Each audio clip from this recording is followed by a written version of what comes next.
Hello, everybody. My name is Roxana Cargol, and I live in California. And my paper is on the NPT that challenges the NPT, the Non-Proliferation Treaty, the Non-Proliferation of Nuclear Weapons Treaty, and how the states who are not nuclear weapon holders, who don't have the nuclear weapons, have come up with their own treaty. In 2017, they came up with the Treaty of the Prohibition of Nuclear Weapons, which is basically what it says is like, well, then nobody in the world should have nuclear weapons. So they're working to a global zero. That is the goal that they are working towards.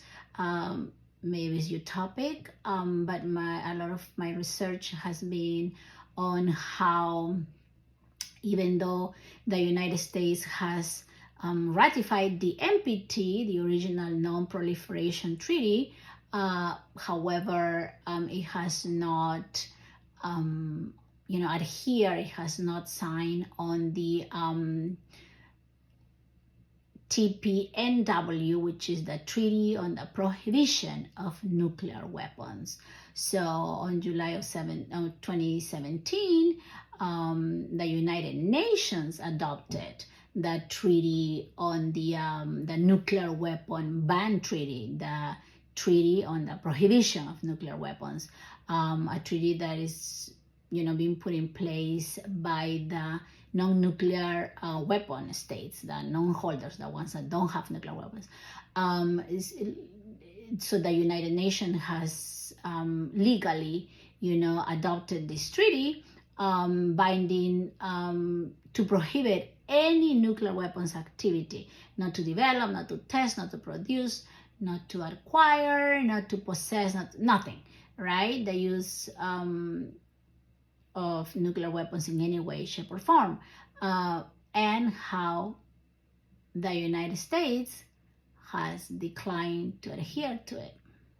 So I find that interesting, and my research has found that, for example, the non-nuclear weapon states, the threshold states, states such as Argentina, Brazil, India, Israel, Pakistan, states that are not part to the treaty, but these countries have the capacity of produce nuclear weaponry.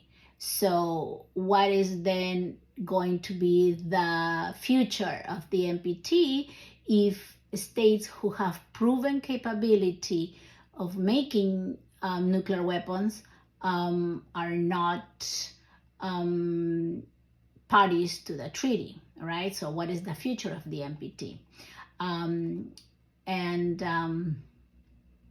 The future of the nuclear non-proliferation and disarmament then is in danger, right? My research has found a lot of the Council of Foreign Relations is alarmed because of this, how the future of the NPT, what really is the future of the NPT if threshold states who have proven capabilities of producing nuclear weapons are not adhering to the NPT.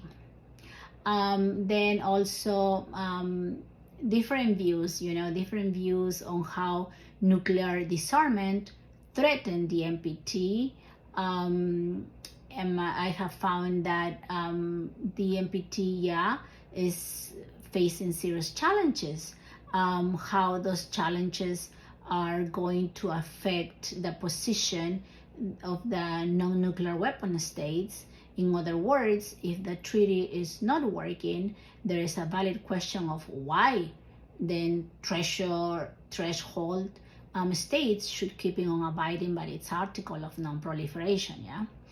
Then also I have found out how, for example, Iran represents a major challenge for the NPT.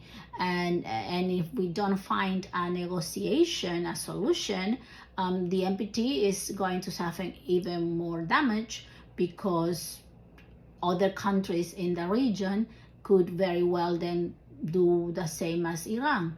They are not going to abide by the NPT. So that's the research I'm doing, and I find it super interesting. There's a ton of material to read through, and